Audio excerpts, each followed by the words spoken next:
Don't want to forget. All right. That's a new feature. Didn't know it did that.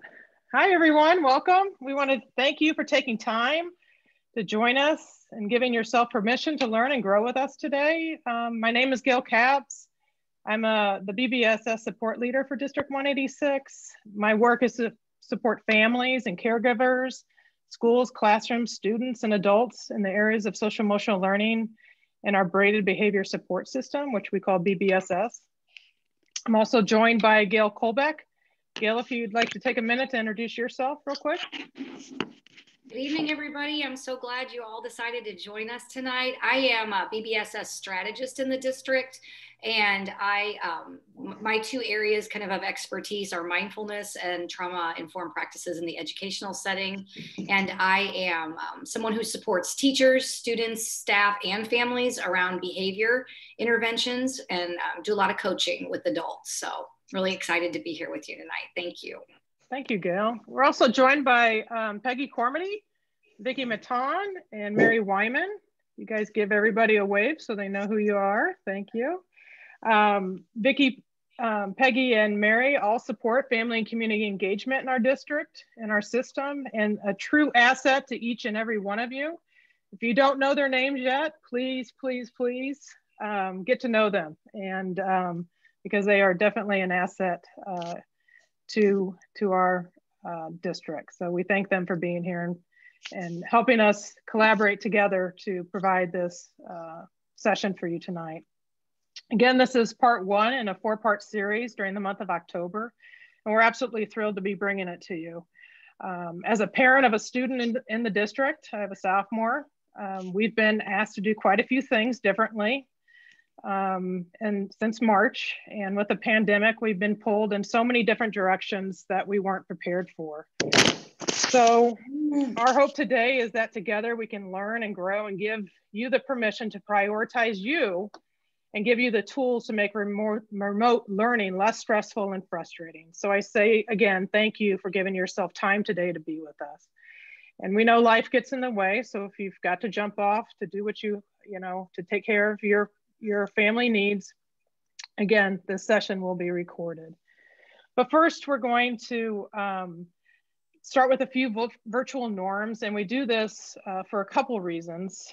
We do this because we know your time's important, and we want to make sure that we want to be respectful of your time. So if you're doing something in the background that might be distracting to others, if you could just turn off your camera, that would be great.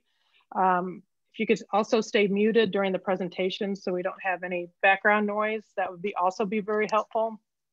And please use the chat for any questions that you may have, any thoughts or reflections that you may have. And again, this will be recorded. I do ask you with the chat, you're going to see two names. You're going to see Vicki Maton and you're going to see my name. I'm going to ask you to make sure you're sending the chat to Vicki. That will help us out, and Vicki will be manning that throughout the entire session. So we've thought through that. So our goals for today is to really talk about what is stress and what it does to you. We want to kind of unpack the importance of self-care and understand why it's so important. Kind of a buzzword for right now, but it's so incredibly important, and your kids are learning what it is, and we want you to learn what it is as well. We also want to enable you to learn some strategies to cope with stress and frustration. And lastly, we want to show you some tools that we have in District 186 that are available to you on our SEL website. So we'll take a little dive into our SEL website and show you what those look like. But first, we're going to start with a welcoming ritual. And in our district, we have social emotional practices. And today we're going to allow you to experience a couple of those. One is the welcoming ritual, and the second is the optimistic closure. And the reason why we do this, and your students are doing this in their classrooms as well. And the reason why we do this is to build community first and connect the work ahead. So I bet if you ask your student what their welcoming ritual was for this week or today, they would probably be able to tell you that. So I challenge you to do that and engage in the question that they were asked as well. Sometimes they're kind of fun. I've done them before around my kitchen table, and we've had some good conversations at home. So they'll probably roll your eyes if you have a middle schooler or high schooler, but that comes with the territory, which I have a high schooler. So we're going to start off with a mindful moment. And this is a strategy that we use to reset our bodies, to be in the present moment. We've had to deal with a lot today, many demands. If you've had to work, you've had to take care of the kids at home, you've had dogs running around, just probably got done making dinner. So we want to settle our bodies a little bit and reset. So I know you're probably really distracted by the visual there, but it's going to make sense in just a second. So what I want you to do is just settle in your seat or your chair, wherever you're at, and just settle in and get comfortable. Make sure that your feet are flat on the ground. Go ahead and rest your hands on your lap. You can put your palms up or you can put your palms down, whatever you're comfortable with. And go ahead and just sit up nice and tall and stretch that spine up really nice and tall. And if you want to close your eyes, go ahead. If you'd rather just focus in on the image, that works fine too. And what we're going to do is we're going to inhale with the shape and we're going to exhale with the shape. Okay. And I'm going to, if you're closing your eyes, I will walk you through that. We're going to do it 3 times. So let's go ahead and inhale through your nose, exhale through your mouth. Inhale through your nose, exhale through your mouth. One last time. Inhale through your nose and exhale through your mouth. So my question I have for you is, how did that make you feel? And on your screen, you should see a poll, I hope. And the question is, how did it make you feel? Did it make you feel calm? Did it make you feel focused? Did you feel restless about it? Or was it really just totally annoying to you, which is okay.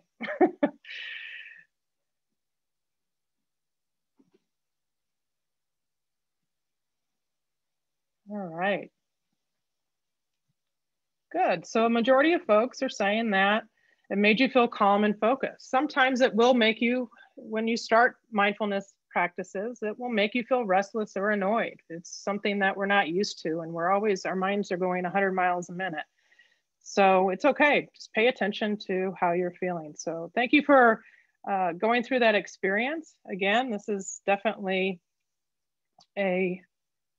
were you able to see the results, guys? Just out of curiosity? Okay, let me do that. Can you see those? Okay, great, thank you. All right. It's my first time using a poll, so you're my guinea pigs there. Okay, so I've mentioned the word social emotional learning a couple times so far today, and I want to make sure we take a minute to all go over really what our working definition or what our definition is in the district of social emotional learning. And this comes straight from CASEL, which is the Collaborative for Academic Social Emotional Learning, and they're kind of the gurus around social emotional learning, and a partner of ours at District 186. So the definition of social emotional learning is the process in which all young people and adults acquire and apply the knowledge, skills, and attitudes to develop healthy identities, manage emotions, and achieve personal and collective goals, feel and show empathy to others, establish and maintain supportive relationships, and make responsible, caring decisions. And in Springfield Public Schools, we're committed to ensure that staff, students, and adults are equipped with these knowledge and skills and support they need to be successful. And we know that we contribute to the care and well-being of all individuals within our system, and that's our highest priority. So that's one of the reasons why we wanted to gather tonight, to be able to offer you this time to learn about how to manage your frustrations and stress, because if we don't know any better, we can't do any better, right? And if we can't name it, we can't tame it.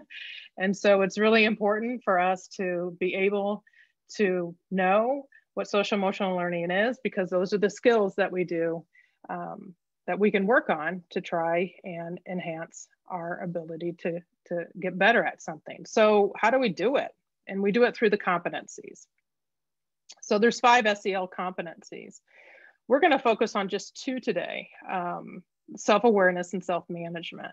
But I do want to let you know that these competencies are not developed in a vacuum, but through the experiences that students have in classrooms, throughout the school, throughout their homes, and throughout their communities, okay? So it doesn't just happen in one place, it happens everywhere. That's why all of us have to be talking about it and learning about it. Self-awareness is around recognizing emotions, thoughts, and values, and how it impacts our behavior and how we respond to it. So the questions we ask ourselves in self-awareness is, what am I thinking during this time? What am I feeling during this time? Self-management is the ability to successfully regulate our own emotions, thoughts, and behaviors in any situation. So the question you ask yourself there is, what do I do with that feeling that I have? And how do I deal with that emotion that I'm having? So when we talk about stress, we're having a lot of different thoughts about it. We're having a lot of different feelings about it. And we have a lot of different reactions to it. So that's when we have the need to kind of unpack what self-awareness is and self-management. But I want you to take a minute in the chat if you have that ability. And I want you to write down some things that stress you out. And Vicki, if you could just maybe share, 4 or 5 that are coming through, that would be great. Multitasking.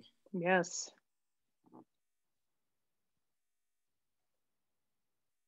Too much on the schedule. Yes. When people don't listen to me, I can relate to that. Uncertainty. Yes. Figuring out what to cook. Yeah, I do that most nights, yes. Having a lack of routine. Yes, very good. Thank you so much. We are going to actually hit on quite a few of those in our presentation. So that is fantastic. So stress is a normal part of life. We can experience it from our environment, from our body, from our thoughts. It comes from us in all different kinds of angles. And it's the body's reaction to any change that requires an adjustment or a response. Sometimes it comes fast, sometimes not so fast. So, sometimes I have to talk to my son about balance. Usually when he's gaming a little bit too much, it's like, where are you? Are you in balance? Or are you out of balance? And I think about my own balance sometimes when, I'm on a sweet kick or I'm agitated a little bit more than usual. I have to think to myself, where are my demands and how am I taking care of that? So I want you to just, think about this visual as a reminder to yourself and ask yourself from time to time, are you balanced? And where can we take some rocks off so we can begin to see some more balance? And we'll talk about that a little bit down the road with self-care. But there's 3 levels of stress. And the first one is positive stress. Positive stress is, when your heart starts to increase, might be before the first football game, or might be before your first date, or might be before, the birth of your child, or you got a promotion at work. Totally normal, positive stress, and usually can take care of it yourself. You can, identify it and take care of it. There's also tolerable stress. And it typically alerts the body's alert system, where you're sweating or your heart rate is just really out of, it's pounding out of your chest. Your breathing's rapid. And, typically it's when it's something that you can, recover from with strong relationships, around you. Could be a loss of a loved one, could be an example of tolerable stress, could be a tornado and recovering from a natural disaster or something like that could be tolerable stress. And the last one is what we call toxic stress, and that's prolonged stress over a long period of time. And it leads to biological changes in your body. Examples of this could be neglect or abuse, exposure to violence. So it's over time that it happens. The good thing about all three types of stress is it doesn't have to be your story forever. There are things that we can, strategies and techniques you can put in place to be able to teach the mind and teach the body how to calm itself, so you aren't stressed, or identify when you do become stressed. So take a look at the image here, and think to yourself, have you had any of these signs since March? I know I have. I've had quite a few of them. I know typically in my body, I hold my stress in my jaw and I clench it. Like I mentioned before, I typically go for the sweets and the cookies in my house when I feel very overwhelmed and stressed. But we all deal with stress differently. And the key to it is to increase our own self-awareness and become what we like to call emotional scientists. And that's to say, what am I feeling and why am I feeling it? Then I can have a plan for how I want to respond to that feeling. So I might have a feeling that my internet's not working properly. It might be acting up and my students getting really frustrated with it. Okay, I don't have the answers. I don't know why my internet's acting up, and it's frustrating me too because my students frustrated. So I could respond in a variety of different ways. I could throw the remote control across the room and into the wall. I could go on a tirade and complain about how stupid not going to school is and how ridiculous this pandemic is, and just get so frustrated about why we're not going to school. Or I could talk it out with my child and acknowledge that I'm really feeling frustrated, and we can figure this whole thing out together. Let's try and just figure this out. Or I can just totally just take a break, take a deep breath, walk out of the room, give myself a few minutes and come back when I'm calm. So think about these three scenarios and which one sounds most like you. I've experienced all of them, quite frankly. Luckily, my dog was not in the way when the remote control went across the room, but it definitely is something that we all have been guilty of. So there's no shame, there's no judgment. Like I said earlier, we can't do better unless we know better, right? So think about which one sounds like you. And then my second question is, do we always like the way that we respond? Do we want to model a different way for our family, for our children? When we get frustrated or when we are stressed out. So the first step to controlling our stress is being able to understand what the symptoms of stress are. So if we look at this list around how it shows up in our bodies, stress can show up through headaches and stomach aches, pains, tension, clenching jaw. I mentioned that just a minute ago.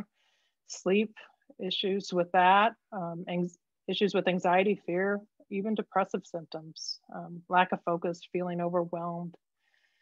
So many of us are so used to stress that getting in touch and how it affects us can be a little bit challenging at first. It's hard because it's such a habit. Stress affects us so differently, and no part of our body is immune to its effects. So by paying attention to what is happening to our body, when we're feeling stress, we can cultivate that self-awareness I spoke about earlier and take the steps to help ourselves before it becomes way too much and we start to end up having more medical issues than we want because of the stress. So this list can go on and on. This is just a short list, not the longest list, but you get the idea that it does have impact on us. So what we're going to do next is watch a short video. And it's about what we call putting on the oxygen mask first. If you've ever been in an airplane and you listen to the flight attendants, they go through the steps on how we deal with a crash if we're going to crash.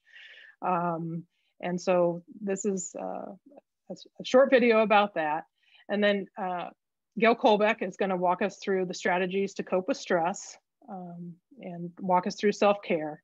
But when you watch the video, I want you to think about how often do you put your oxygen mask on, and what does it look like when you do? And please know that it doesn't always have to be like it was today and every day before now. Today can be the first day of a new habit. Okay, so we can turn the page and learn a new way of how to take care of ourselves starting today. So let's take a minute and watch the video. Prior to departure, flight attendants always give the same instructions. They show passengers how to fasten their seatbelts, they point out the emergency exits, and then they explain what happens if there's a drop in oxygen. The masks will come down. And then what? You put your mask on first. Only once yours is fixed on properly should you help your neighbors. Even if you're a parent, even if it's the love of your life next to you, you put your mask on first. Because otherwise, you'll run out of air too, and you'll both be screwed. Yet, in life, we often take a different approach. We put others first. We say yes to things we don't want to do to avoid disappointing a friend. We go to a particular school or job we hate to make our parents proud. We spend money on useless things to impress people we don't like. We forget to put our own mask on first. That was one of the main points Will Smith brought up when we first met him. We asked him how he maintains such positive energy all the time. And he was very clear about his own selfishness. And working out, they say lift, rest, recover. Sleep when you're training is just as important as lifting. And it's the same thing with expanding your mind. You have to take care of yourself first, every single day. Otherwise, you won't have the energy to be there for others. Spreading joy can only come from an initial place of joy. Selflessness can only come from an initial place of selfishness. It sounds counterintuitive, it even sounds mean. But ironically, being selfish is the kindest thing you can do. Like the mask on the airplane, you have to focus on putting yours on first, even if everyone around you is begging for help. Because without your oxygen, without your energy, you'll quickly burn out, and you won't be able to be there for anyone. So put your mask on. Say no to that pointless meeting so you can go for a jog. Change your college major so you can study something you actually enjoy. Take that much needed break to avoid burning out. Find what'll give you energy and do it. And once you do, once your mask is on, once you've figured out what makes you happy, you'll want to spread that joy to everyone around you. You'll want to turn around and help everyone with their own masks. Love, Matt.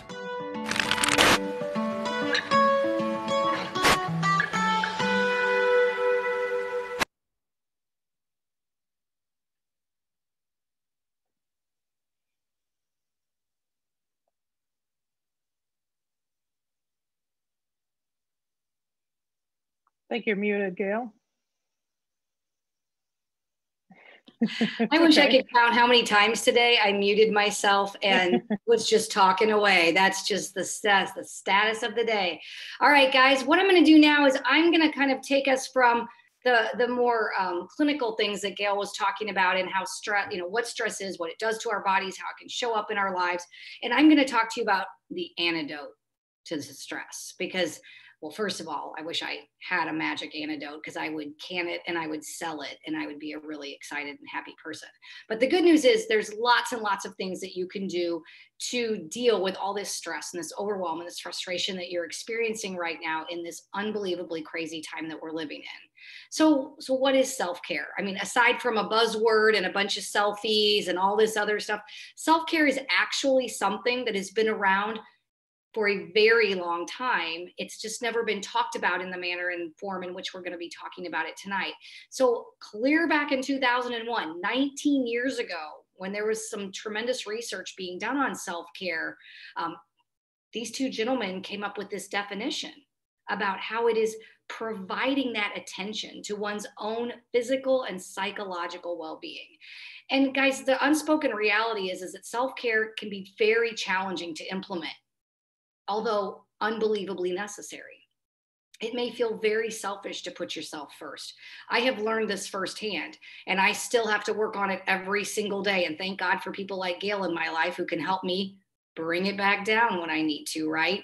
So just like we saw in the video, we have to be able to give ourselves what we need in order to be able to support and care for those we love. So in essence, Self-care is any activity that we deliberately do to attend to our physical, emotional, and mental health. And so before we dive into these very specific aspects of self-care, I would like to just take you through a few very important pieces of information around self-care. When we talk about self-care as educational professionals, we talk about it being responsible. Being responsible. We talk about it as being a necessity. It's absolutely an ethical imperative, right? It's small strategies throughout the day. It's scheduled and it's prioritized. It's cultivated through self-awareness. And most importantly, if you hear nothing else from me tonight, it is about what you do to honor yourself. Whatever you can do to honor yourself. Ladies and gentlemen, feelings are not facts. They are temporary and they come and go just like the winds and the waves. And all we have to do is learn how to ride them. And if we can acknowledge them and understand them and how they show up in our body, we are 10 steps ahead of being able to take care of ourselves in any way, shape, or form. So knowing that self-care is responsible and it's important and it's a necessity, let's look at some of the myths around self-care, because this is kind of a thing right now, right? Culturally, like, ooh, self-care Sunday and self-care selfies and all that stuff. But that's really, really minimizing the incredible importance that it is. And so, especially now, I mean, we are all feeling overwhelmed and stressed. And we feel overwhelmed and stressed anyway, because life is difficult. Life is challenging. It's constantly throwing us curveballs. But during this health crisis, we've experienced a dramatic shift in how our students are learning, in how we are working and learning ourselves, how we're operating. And so these feelings of overwhelm and frustration might be even more exaggerated in our lives than they would normally be. And so during these uncertain times, it's so normal for any of these anxiety issues or depressive issues or sleep or jaw clenching or whatever you might be experiencing. It's so much more pronounced because the world we live in today is stressful. The vibe is high, right? All the time. And so this is why it's more important than ever to begin starting to cultivate that self-awareness and begin to engage in those self-care and self-honoring activities. And I know that it sounds incredibly indulgent and maybe even selfish to be talking about this right now. So before we go any further, I want to kind of just explore some of these myths that you might be experiencing. And those myths might be things that keep you from taking care of yourself. I know for me, years ago, I could have come up with any of these as excuses not to take care of myself. So it does not have to be all or nothing, okay? It doesn't have to be that big. Self-care does not require you to join fancy clubs or buy 8 pairs of yoga pants or join the latest and greatest yoga studio. Incredible. It does not require tremendous financial resource, right? It does not have to be acceptable to anyone else but you. And God knows it doesn't need to be social media ready. In fact, I would tell you that if that's what it is, then you've probably got it backwards, okay? So, and it's also not anything that soothes you. Okay, so it's fine to have a glass of wine or it's fine to have a couple of cookies. But if you're into the 3rd bottle of wine and you've gone through the whole pack of Oreos, you might have lost that balance that Gail was talking about a little earlier, right? So you do not ever have to earn your self-care. You do not have to exercise to get the food that you need to nourish your body. Okay. And this is not just for women. This is for men. I tell my husband this all the time. I'm still knocking on that door. I'm hoping to open it one of these days. And it doesn't require you to make difficult choices. It's not like, wow, should I take care of myself, or wow, should I go do this? Right. So just kind of clearing up some of those myths. And while I was sharing this, I'm wondering if any of these things have ever run across your mind, like, well, I can't do that because I can't afford it, or I have to do these 5 things before I can allow myself to have this release or this kind of fun. So start to maybe pay attention to what are some of those barriers that you might be experiencing in trying to implement some care for yourself. Oh, sorry, I'm waiting for you to advance my slide. I'm not used to that. It's all good. So what we're going to do tonight is talk about some of the aspects of self-care. It comes in many, many forms, and it is extremely personal to each and every one of us. And what I'm going to do is talk about the 7 different aspects of self-care, which really are just tasks or practices or activities that fulfill core aspects in your life in order to prevent that further progression or damage that can come from that toxic stress that Gail talked about just a little bit ago. The more we let that stress build up in our body and the less we find the opportunity to release it, the more damage that it can do to our internal organs, that it can do to our psyche and our spirit and to our relationships with other people. That would involve our children, our spouses, significant others, family members, or even, our coworkers. So as you begin to cultivate your own self-awareness, I want you to start paying attention tonight to these 7 aspects that I'm going to introduce. And I'm going to ask you, if you will, to just do something with me while you're listening and learning. Just grab a piece of paper and a pen. It doesn't have to be anything fancy. And when I talk about each one of these aspects of self-care, if you would just give yourself a rating. Okay. So 1, if you think you are doing an amazing job at that, and you probably are, there's probably things in here you are doing a really good job at. 3 is going to be, yeah, I'm okay with it. I do it occasionally or whatever. And then 5 is, holy cow, never even thought about that. That would be non-existent in my life, right? So this is not a judgmental activity. This is not to be, intending to bring any shame or judgment upon yourself. What it's meant to do is start to cultivate the awareness around each of these aspects. So grab that piece of paper, take a big deep breath. Everything's going to be just fine. And we're going to talk, first of all, about the physical aspect of self-care. And so this is probably pretty self-explanatory, I'm guessing. That physical self-care in its most basic form is intended to honor your physical body. So these would be activities that are intended to bolster and improve and sustain your physical wellness. And so for me, that is walking. That is getting 8 hours of sleep at night, which is a gift if I can get it, right? Making sure that I eat really well. My body does not love stress. And so eating well, moving my body, making sure that I'm well hydrated, going to routine medical and dental and any kind of appointments that will, help you stay on track. Super important.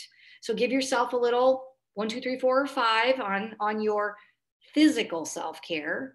And then we're going to go on and talk about psychological self-care. Don't worry, this is nothing too crazy here.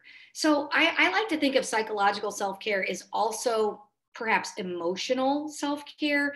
And it's really, how do I honor my emotional well-being? How do I do that? And the way I do that is I'm taking time for honest reflection about things. I might be journaling. I might be engaging in some form of therapy or massage or learning how to practice mindfulness and meditation. I might be cultivating a gratitude practice. I may be looking for support groups to help me with a particular issue in my life.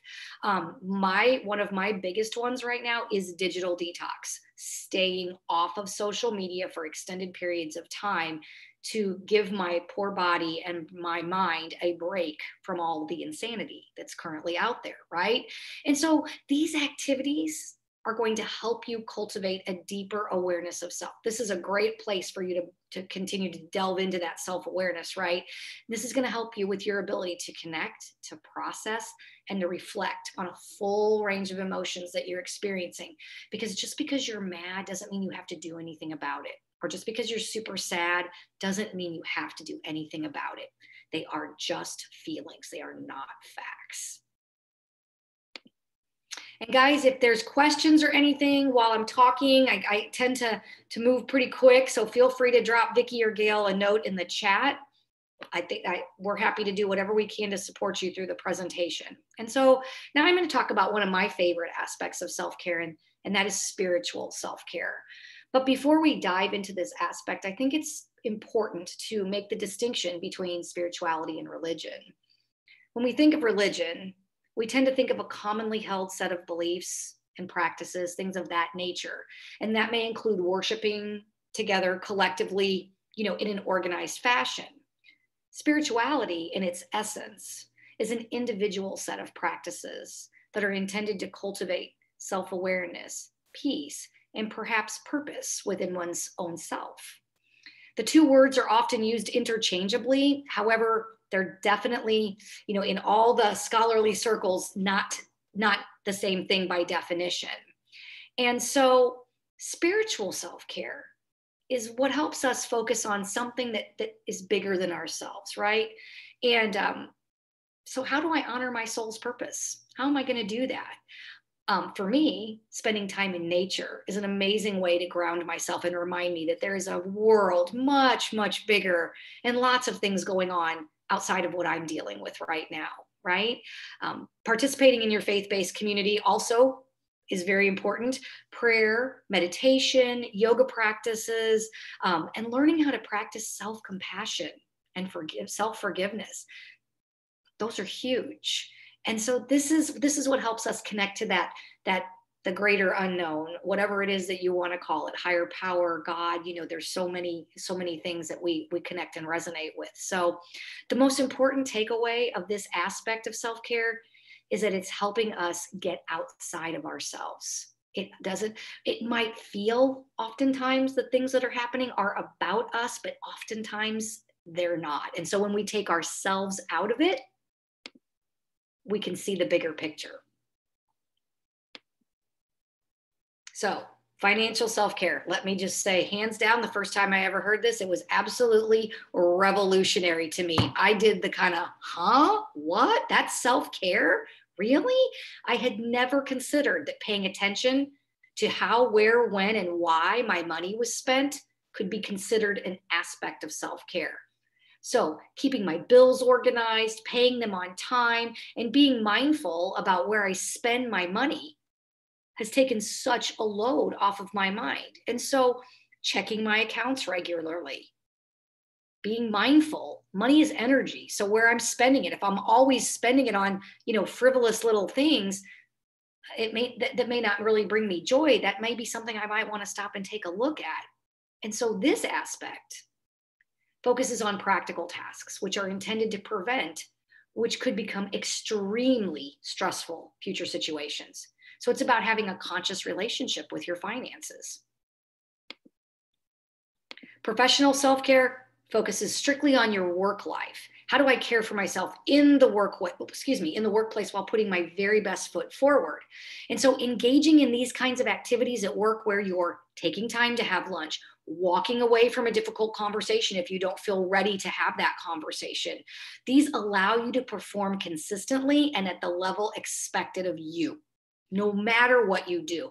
And for those of you that are stay-at-home parents, that goes for you too, because that is your professional workplace. I was a stay-at-home parent for 6 years before I was in the teaching profession. So that was my job. And I didn't engage in any of these practices very well back then, I can tell you that. So consider yourself at work. Would any of these suggestions help you cultivate more balance throughout your day? And personal self-care. How do you honor yourself? Cultivating a relationship with yourself is the cornerstone of self-awareness and self-care.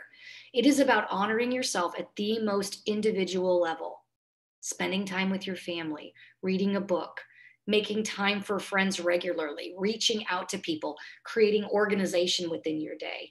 These can be activities that will nurture your deepest relationship with yourself. And by honoring yourself, you are honoring all of the people in your life that you love and support. And so one last thing with regards to self-care is about boundaries. Boundaries are a critical component of self-care. They're that imaginary line that separates you from everyone else. They give you agency. They empower you to use your voice and to take care of yourself and to stand up for yourself, to channel the energy that you have more effectively into the things that bring you honor and joy. They ensure relationships are healthy, mutually respectful, and most importantly, supportive on both ends. So, boundaries. One simple word, just say no. A good friend taught me years ago, who was the epitome of self-care. She said, no is a complete sentence. And that blew my mind because I thought no had to follow a huge explanation, and it doesn't. Just say no, or you can even say no, thank you, whatever works for you. So start small. This is my best advice to you. Just start small. You've had an opportunity to very quickly learn about each aspect and to reflect momentarily on how you might be doing in each one of these. After leaving us tonight, I hope you'll be able to take some time and think about small ways you can incorporate some self-care strategies into your life. Another really amazing piece of advice I've been given on my journey was to make one small promise to myself every day and to keep it. And it can be as simple as, I'm going to drink more water today. And so you work to drink more water. Or thanks, Peggy. I'm going to walk for 5 minutes today, just so I move my body. Make one small promise to yourself and keep it. The way we can sustain self-care, guys, is by doing things that we like. If you don't like yoga, don't do yoga. If you don't like running, by all means, do not do it. Try things, practice them. If they're not for you, put them on the shelf and move along and find the next thing. The fun of cultivating this is trying new and different things. Please be kind to yourself. Be gentle in this process. This is not about shame, blame, or judgment. This is about finding what honors you. Check in with yourself.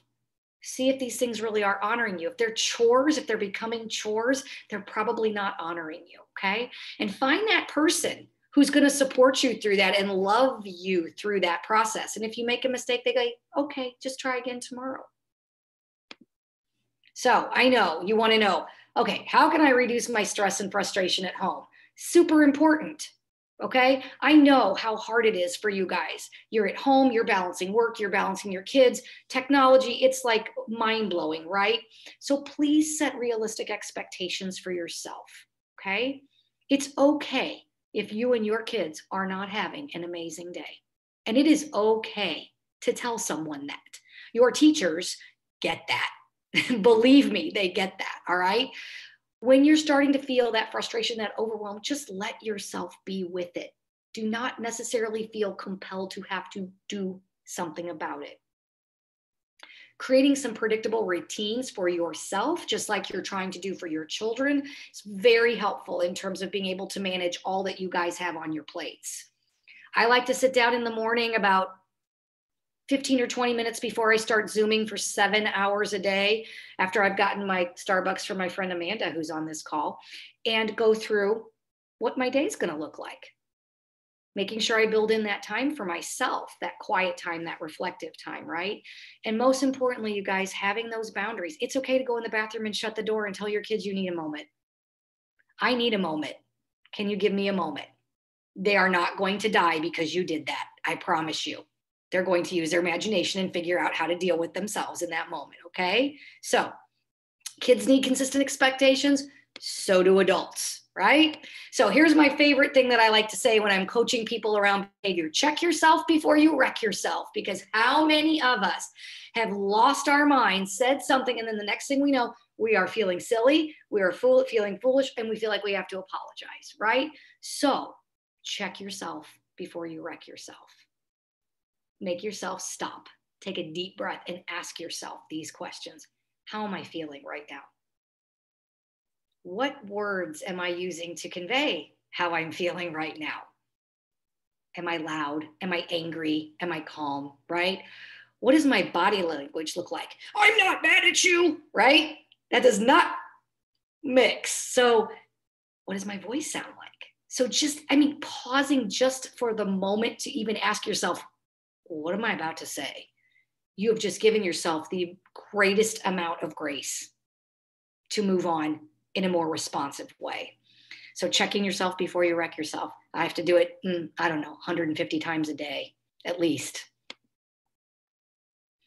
And so now we're going to put up a poll. Gail's going to put up a poll, and I want you to think about these things. Gail, we're gonna move to the stop technique real quick. We're running out of time. I am so sorry. Okay. we're going to show you a quick technique to help you. This is a mindfulness technique, and it's called STOP. And this is something that's going to help you shift out of that react mode. So it's in an acronym. So STOP. So you're going to take a deep breath and you're going to stop. You're going to take stock of the situation that you're in. So right now, everybody just close your eyes and take a deep breath and think about a frustrating experience with your children in remote learning. And just start to notice how you are feeling in your body. Notice any thoughts that you're having or feelings.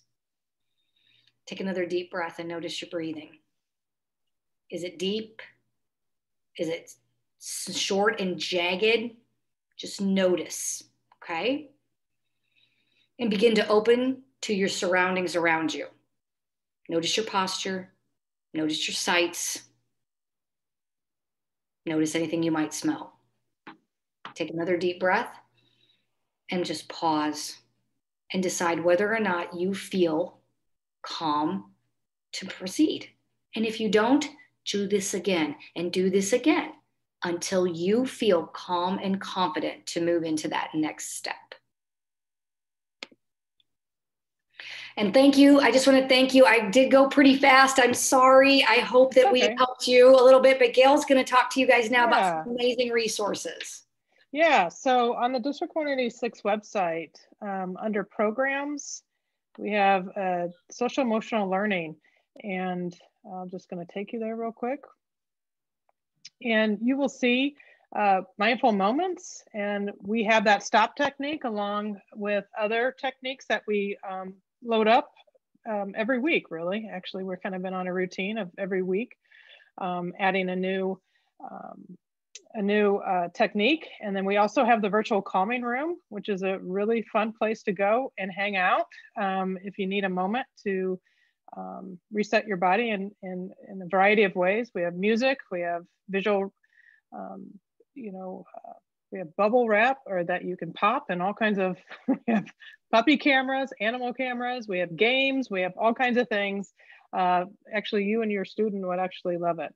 If you want to know more about social emotional learning and the competencies, we have a page here that will break it down for you in a short video that breaks every single one of them down, more about welcoming rituals and so forth. So we are adding onto our website all the time. So please don't hesitate to take a look there for resources. And we're gonna throw it to Vicki, Mary, and Peggy to close us out today. Hello, hi, this is Peggy, and we have one question from the chat. So I was going to share that with you. It was about boundaries. This person has a son.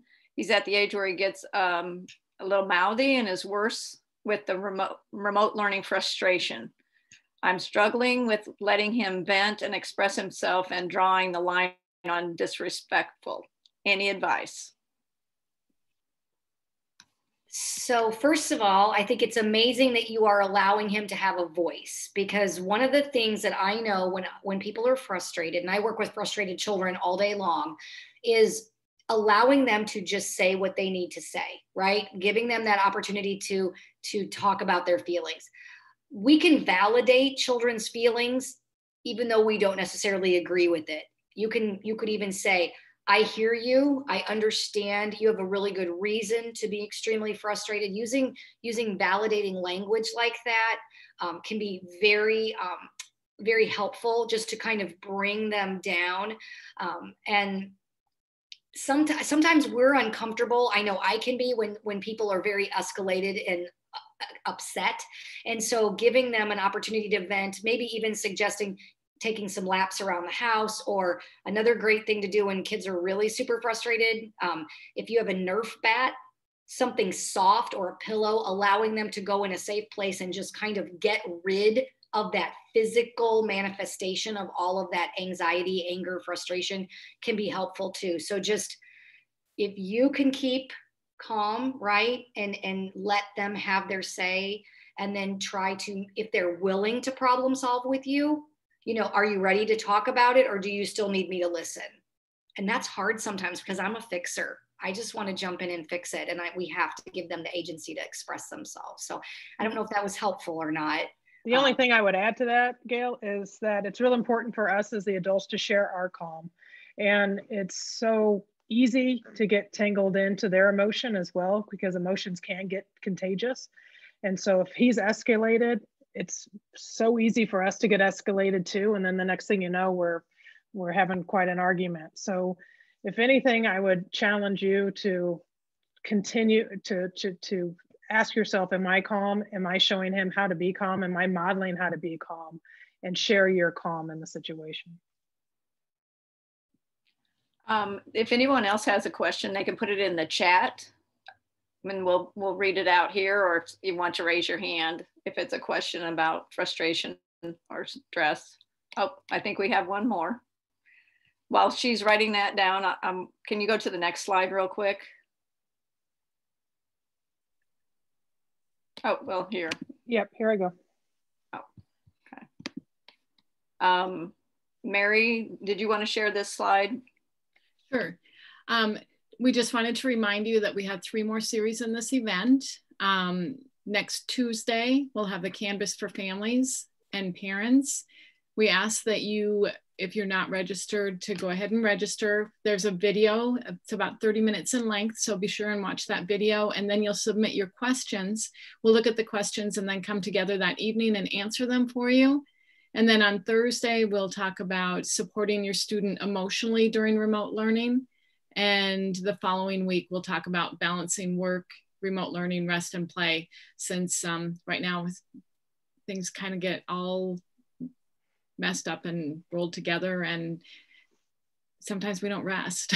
And Mary, they can register on the homepage, correct? There's yes, if they go to go to the homepage, sps186.org, and you'll see a little orange box over to the right, and you can register there. You'll have access there to the video that you'll want to watch for the Canvas. Thank you. We had another question, well, with a parent that I was talking to today. And one of the things that she was frustrated, this is a grandparent, and the child wanted to use the teacher said, get a blue marker.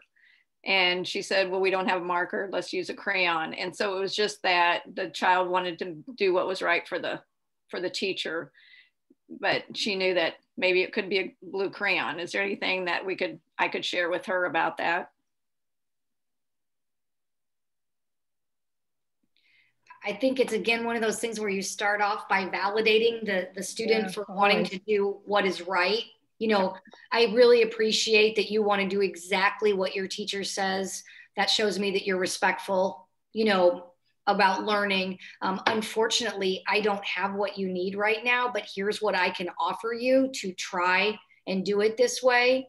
You know, I mean, and that may or may not work. It depending upon the child, you know, I mean, they can get stuck there sometimes, right? But I think it always starts with supportive language, even if we're like, it's not a big deal, it's a blue because to us as adults, it's not, but to children who want to follow the rules and please adults, which is very natural and normal development for kids, you know, they want the blue marker.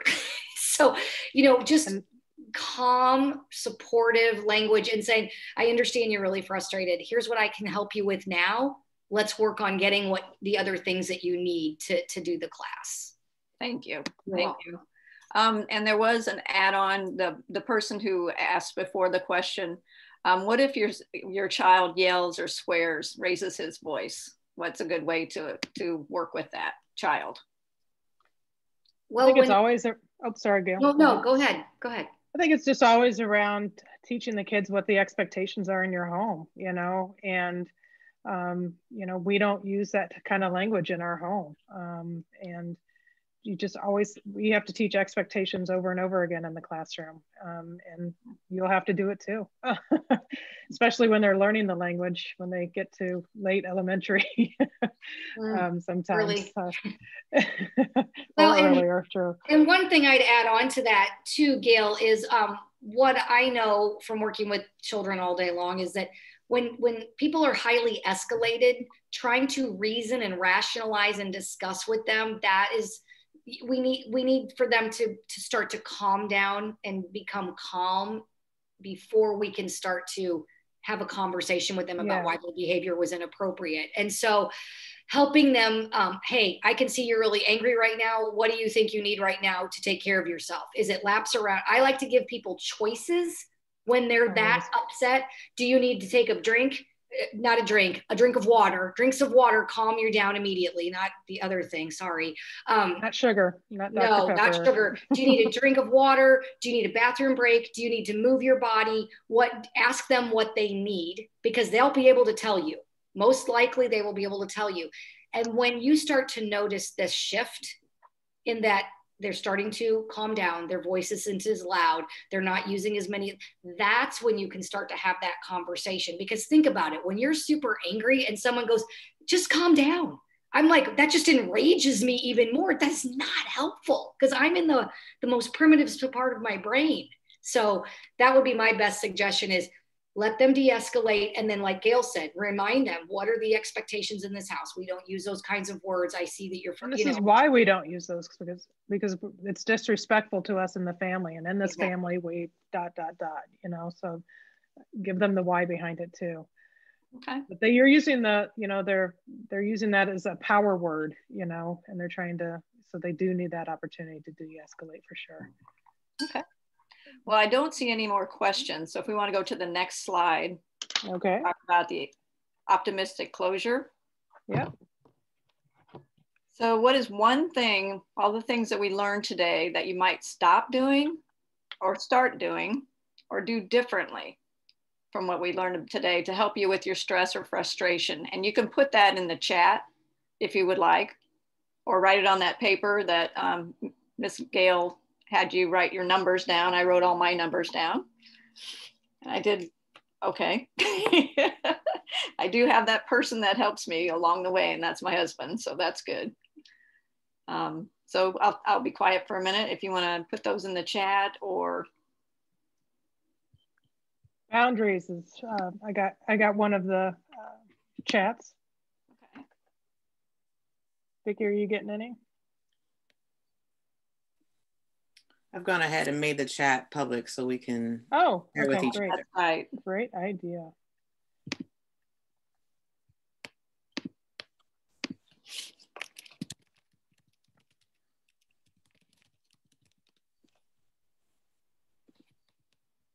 Naming my frustrations and discussing them. Yeah, that's a big one. Giving my child a break when frustrated, rather getting my frustrated myself. It's a hard one. You got to catch yourself when you do it. Oh, they got me again. Once you start to catch yourself, you'll be really surprised at how well you'll manage that. When you start, you'll start to pick up on your kids' stuff before they even blow. You'll be doing amazing. And look at it as this, you know, the kids are using their behavior as communication, right? So they're trying to communicate something with you. Look at it in that, with that lens. It's not an attack on you. It's not, it may feel that way. It may feel like rejection. It may feel like it's personal, but they're trying to communicate something with you. I'm anxious about something. I'm frustrated about something. I'm sad about something. So look at it through the lens of that. And if you can just take you out of it when this is happening, taking your whole self out of it and just trying to help them understand what they're trying to tell you. That's why when I say ask them what they need, they will usually be able to tell you. Super angry. Thank you so much, everybody. This is great. This is our first run at it. We hope we met your needs here. I think someone's going to talk about the evaluation process or give us some feedback. Yes, so actually I have posted into the chat the evaluation link. We would like for everyone to go ahead and click on that and just let us know how we did. It's very, very quick. And if for some reason you don't get a chance to click on that before we shut this down, we will be emailing it to you as well.